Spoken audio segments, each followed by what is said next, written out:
موسم بھی ظاہراً اجازت نہیں دیتا کہ بہت لمبی چوڑی گفتگو آپ کے سامنے وہ بہت ہی مختصر کچھ اعراض ہیں جو آپ کی خدمت میں لے کر آیا ہوں۔ سرور کائنات، فخر موجودات، حبیب کبریا محمد المصطفیٰ صلی اللہ علیہ وسلم کا ارشاد گرامی ہے کہ مومنین کے دلوں میں امام حسین کی شہادت کی ایک ایسی حرارت ہے، ایک ایسی گرمی ہے جو کبھی بھی خاموش نہیں ہوگی۔ اسی حوالے سے انشاءاللہ چند جملے عزاداری اور ہماری ذمہ داری کیا ہے وہ آپ کی خدمت میں عرض کروں گا۔ امام حسین کی ایک ایسی شہادت ہے، شہادت کی ایک گرمی ہے مومنین کے دلوں میں کہ جو کبھی خاموش ہونے والی نہیں ہے۔ آپ دیکھیں دنیائے کائنات میں، عالم اسلام میں کتنے مختلف انقلاب آئے، مگر آپ دیکھتے ہیں سوشل میڈیا کا زمانہ ہے، کتنے انقلاب آتے ہیں اور کتنے انقلاب آ کر چلے جاتے ہیں، مگر انصاف سے بتائیے کہ اتنے انقلاب آئے کیا اس کا عملی طور پر کوئی اثر باقی ہے؟ نہیں۔ کائنات میں جتنے بھی انقلاب آئے صرف آج تک کتابوں میں نام باقی ہے، عملی آثار باقی نہیں ہے۔ لیکن یہ کربلا اور واقع کربلا کا یہ ایک ایسا زندہ معجزہ ہے کہ جو 1400 سال گزر گئے آج بھی زندہ اور جاوید ہے۔ ایک صلوات بھیجیے محمد والا۔ اور یہ بھی یاد رکھیے کہ دنیا میں جتنے بھی انقلاب ہیں سب کا ریشہ اور چشمہ یہ واقع کربلا ہے۔ آج دنیا اسی حالات سے ہم آج گزر رہے ہیں۔ دنیا 1400 سال پہلے سے 1400 سال سے لے کر آج تک واقعات کربلا کو مٹانے کے لیے سازشیں کر رہی ہے۔ واقع کربلا کو مٹانے کے لیے، کربلا کو ختم کرنے کے لیے حکومتیں اور دشمنوں کی سازشیں ہو رہی ہیں، مگر خدا کی قسم یہ واقع کربلا اور کربلا کا اعجاز ہے کہ دن پر دن عشق حسین میں اضافہ ہوتا چلا جا رہا ہے۔ عشق حسین میں اضافہ، میں کہوں گا واقع کربلا اور کربلا کیسے ختم ہو سکتی ہے کہ میں کہوں گا جو زبان پر ہو اسے طاقت کی زور پر ختم کیا جا سکتا ہے، مگر جو دل میں بیٹھا ہوا ہے اسے کیسے ختم کیا جا سکتا ہے؟ اس لیے کہ کربلا اور حسین کی محبت ہمارے دل میں بسی ہوئی ہے۔ اگر تم امباروں پر پابندی لگاؤ گے، اگر مسجدوں کے دروازے بند کر دو گے، ہم گھر میں اکیلے ہو کر حسین کی محبت اور حسین کی عزاداری کر کے دنیا کو بتا دیں گے کہ دیکھو حسین سے محبت ہے تمہیں۔ تو یقیناً یہ واقع کربلا کا یہ زندہ معجزہ ہے کہ آج واقع کربلا نہیں بلکہ واقع کربلا کے ساتھ آج تک ہم بھی زندہ اور موجود ہیں۔ اس لیے یہ واقع کربلا اگر نہ ہوتی تو آج دنیا ہمیں کہاں لے جاتی اور کیسے ختم کر دیتی، ہمارا کوئی وجود باقی نہ رہتا۔ تو عزیزان گرامی، عزاداری اور ہماری ذمہ داری کیا ہے؟ دیکھیے یہ محرم کا زمانہ ہے اور آج کتنی تاریخ ہو گئی؟ آج 6 محرم گزر گئی۔ اب ہمیں فرش عذاب پر توجہ سے سنیے گا، بہت جلدی عرض کرتا ہوں۔ فرش عذاب پر آنے کے بعد ہماری ذمہ داری کیا ہے؟ صرف واقع ایک جملہ بزرگوں کی معذرت کے ساتھ عرض کرتا ہوں، مجلسیں برپا کرنا، فرش عذاب کا بچھانا صرف ثواب مقصد نہیں ہے، بلکہ اس فرش عذاب سے مقصد حسین کو لے کر جانا مقصد ہے۔ ہمیں فرش عذاب کیا درس دے رہی ہے وہ ہمیں ڈھونڈنا چاہیے۔ تو فرش عذاب پر آ کر کے ہماری ذمہ داری کیا ہے؟ دیکھیے محرم آیا، چاند رات ہوئی، آج 6 محرم ہو گئی۔ اب ہم اپنے دل کے اندر اور اپنے اندر کے حالات کا جائزہ لیں کہ پہلی محرم آئی تو ہمارے حالات کس طریقے کے تھے، اور آج 6 محرم ہو گئی اور 10 محرم گزر جانے کے بعد پھر ہم ایک مرتبہ اپنا تجزیہ کرے کہ آیا ہم اس فرش عذاب سے کتنا فائدہ اٹھائے۔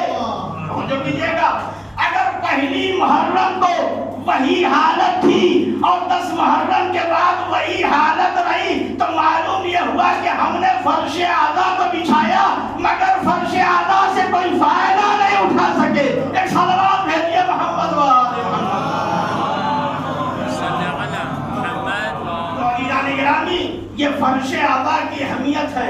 میں جلدی عرض کرتا ہوں، دیکھیے فرش اعلیٰ یقیناً یہ اسی وقت اس فرش اعلیٰ اور مجلسوں کا فائدہ ہوگا ہمیں کہ اگر ہم اس مجلس اعلیٰ کو رسم کی بنیاد پر انجام نہ دے بلکہ اس مجلس کو ہم عبادت کے عنوان سے انجام دیں۔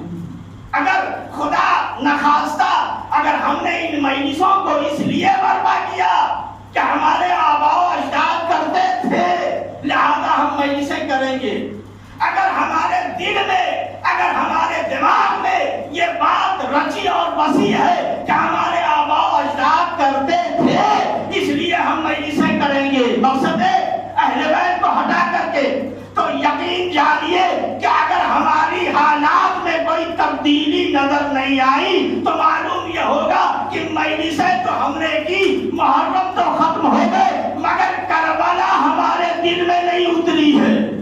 مجلسوں کا مقصد یہ ہونا چاہیے کہ مجلسوں کے ساتھ فرش اعلیٰ کے ساتھ کربلا ہمارے دل میں اترے، اب تو مجلسوں کا فائدہ ہے۔ یقیناً یہ مجلس اعلیٰ ہمارے زندگی کا ایک جز ہے، ایک ایسا جز ہے کہ جس کو کبھی جدا نہیں کیا جا سکتا، اور اسی لیے ہم زندہ ہیں۔ اگر عزاداری کو ہم سے الگ کر دیا جائے تو ہمارا بالکل وجود ناقص ہو جائے گا۔ ہم عزاداری کے لیے پیدا ہوئے ہیں اور ہم اسی عزاداری کے لیے زندہ بھی ہیں اور قیامت تک عزاداری کرتے رہیں گے۔ دنیا آتی جاتی چلی جائے گی، لوگ آتے جاتے رہتے ہیں مگر امام حسین کا ذکر اسی طرح باقی رہے گا۔ تو عزیزان گرامی، ہماری ذمہ داری کیا ہے؟ ہم فرش اعلیٰ سے جو حسین چاہتے ہیں وہ ہم فرش اعلیٰ سے لے کر اٹھے، اس لیے کہ یہ فرش اعلیٰ بہت مبارک فرش کا نام ہے، بہت عظمت والی یہ فرش اعلیٰ ہے، یہ مجلس اعلیٰ۔ ورنہ یہ فرش اعلیٰ مجلس اعلیٰ کا یہ فائدہ ہے کہ اس مجلس اعلیٰ پر فرش اعلیٰ پر اگر بے نمازی آئے تو نمازی بن کر جائے۔ توجہ کیجیے گا، 2-3 جملے آپ کے حوالے کر رہا ہوں۔ فرش اعلیٰ کا یہ معجزہ ہے کہ اگر فرش اعلیٰ پر بے نمازی آئے تو نمازی بن کر جائے، اگر کوئی بد کردار آئے وہ بہترین کردار لے کر جائے، اگر گناہگار فرش اعلیٰ پر آئے تو توبہ کر کے اٹھے، اگر فرش اعلیٰ پر خود پرست آئے تو خدا پرست بن کر جائے۔ ایک صلوات بھیجیے محمد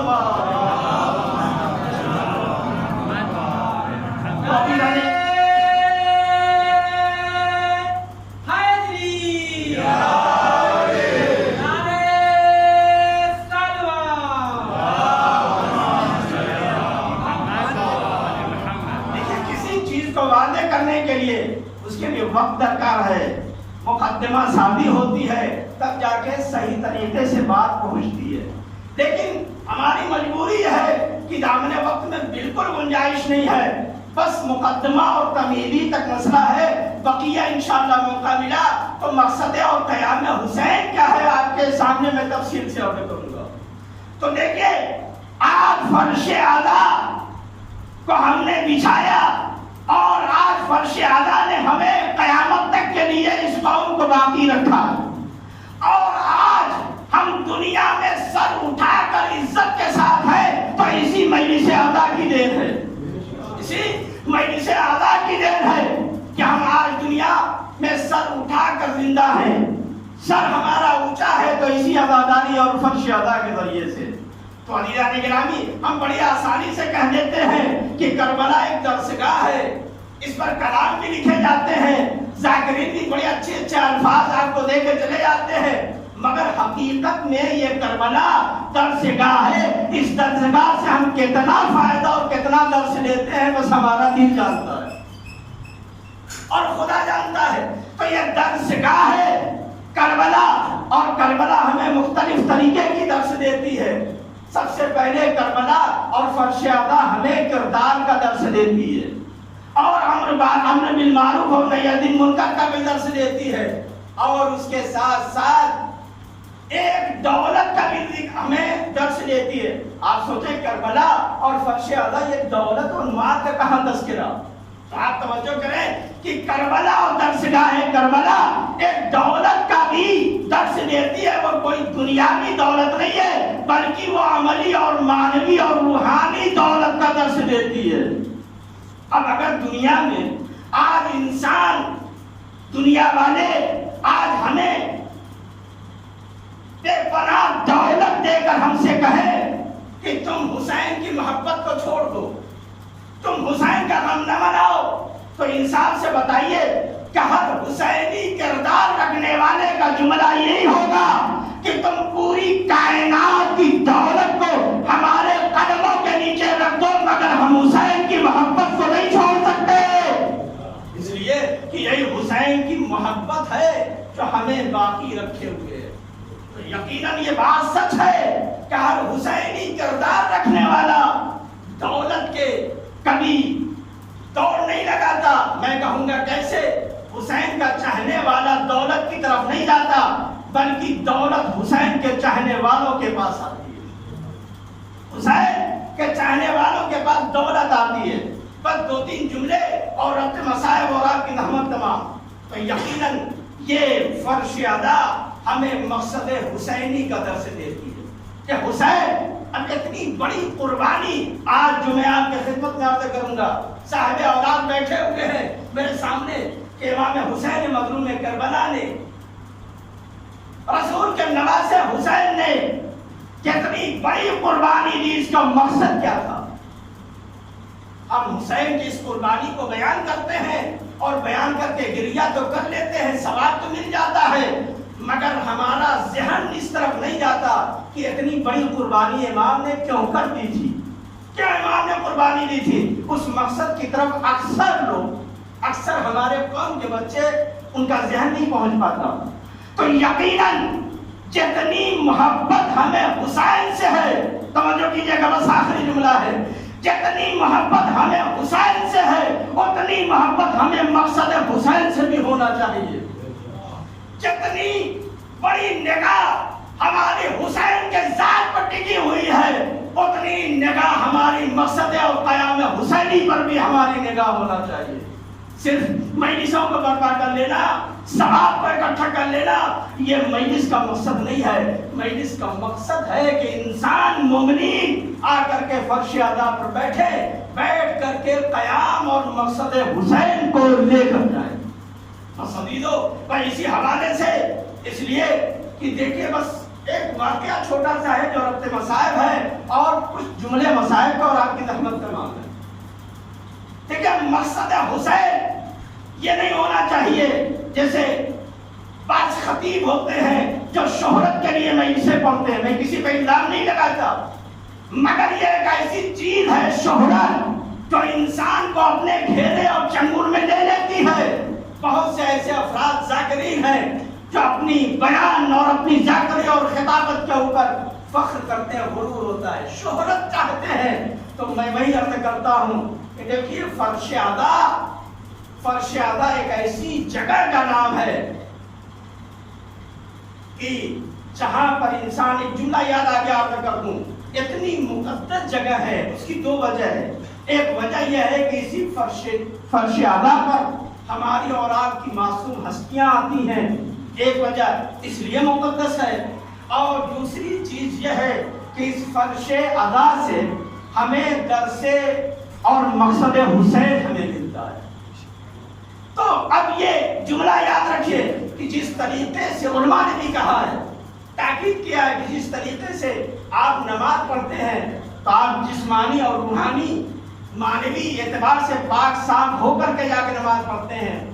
تو اسی لیے علماء نے بھی کہا ہے کہ یہ فرش ادا اتنی مقدس اور بابرکت جگہ کا نام ہے جہاں پر انسان کو کوشش کرنا چاہیے کہ باوضو ہو کر آ کر فرش ادا کو بیٹھے. کیوں؟ اس کی وجہ کیا ہے؟ دوسری وجہ یہ ہے کہ اگر انسان وضو کے ساتھ آ کر فرش ادا پر بیٹھے گا اور اسی درمیان میں اگر نماز کا وقت ہو جائے اور اگر مصلی پر 2 رکعت نماز پڑھ کر یہ بتا سکتا ہے دنیا والوں کو کہ دیکھو حسین اور کربلا اور مقصد نہیں ہے، بلکہ جو اللہ کا مقصد ہے وہی حسین کا بھی مقصد ہے۔ ایک سلام بھیجیے محمد والے۔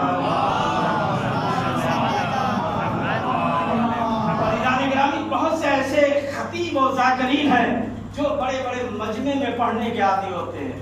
ہم جیسے مولوی اور بہرحال معمولی خطیب کہہ لیجیے کہ جو جہاں چاہیے پڑھوا لیجیے، مگر کچھ ایسے خطیب ہوتے ہیں جن کو مجمع ملنا ضروری ہے۔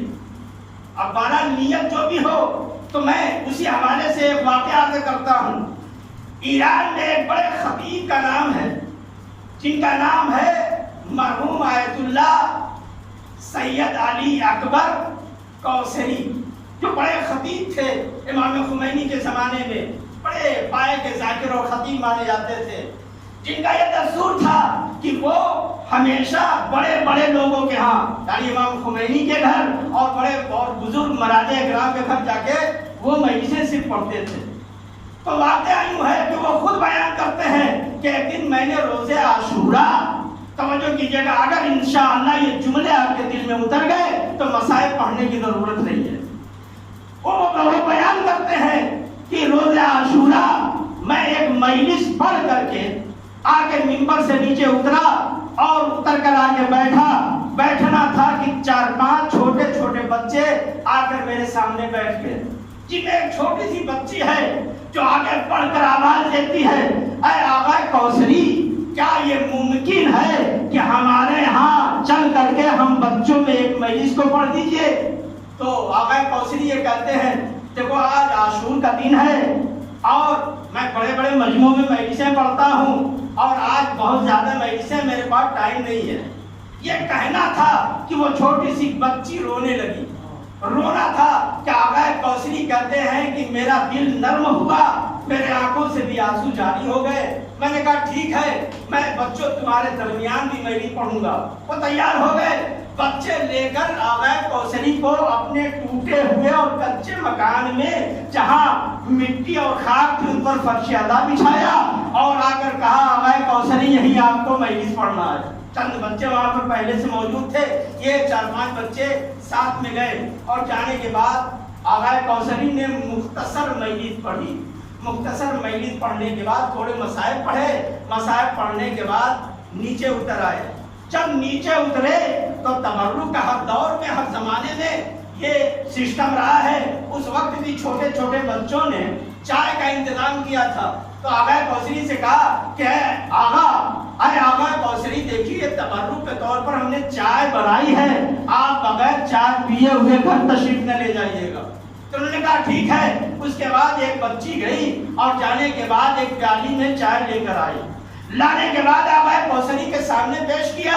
اب تاریخ کہتی ہے، جملہ آپ کے حوالے کرتا ہوں، تاریخ کہتی ہے کہ جیسے ہی چائے آئی اور آغا کوثری نے چائے کو اٹھایا، پیالے کو اٹھایا اور دیکھا یہ چائے ٹھنڈی ہو چکی ہے، تو کیا کیا؟ آغا کوثری نے اس چائے کو پیچھے مڑے اور پیچھے ڈال دیا، پھینک دیا گویا۔ پھینکنے کے بعد اب آغا کوثری کہتے ہیں کہ میں نے عاشور کی مجلسیں پڑھی اور شام غریبہ کی مجلس پڑھنے کے بعد جب بستر پر سویا اور سونے کے بعد عالم خواب میں ایک شہزادی کو دیکھا۔ شہزادی بی بی خواب میں آئی، آنے کے بعد کہا آغا کوثری، تم نے آج عاشور کے دن میرے لال حسین پر اتنی زیادہ مجلسیں پڑھی، مگر یاد رکھو کوئی مجلس میرے نزدیک قبول نہیں ہے، میرے نزدیک کوئی مجلس تمہاری قبول نہیں ہے، صرف ایک مجلس میری نظر میں تمہاری قبول ہے جو تم نے چھوٹے چھوٹے بچوں کے درمیان پڑھی ہے۔